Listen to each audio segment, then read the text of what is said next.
حملة إفطار صائم على أرض الشام برعاية تجمع السلام السوري بإشراف الشيخ عدنان العرهور.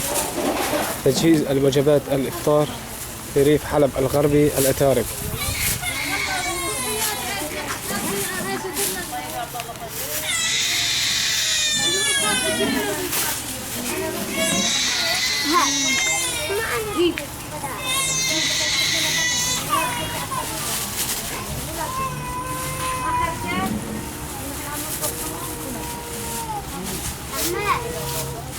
حملة إفطار صائم على أرض الشام برعاية تجمع السلام السوري بإشراف الشيخ عدنان العرعور.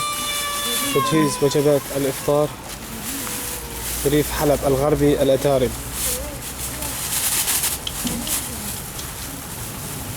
لا تربى.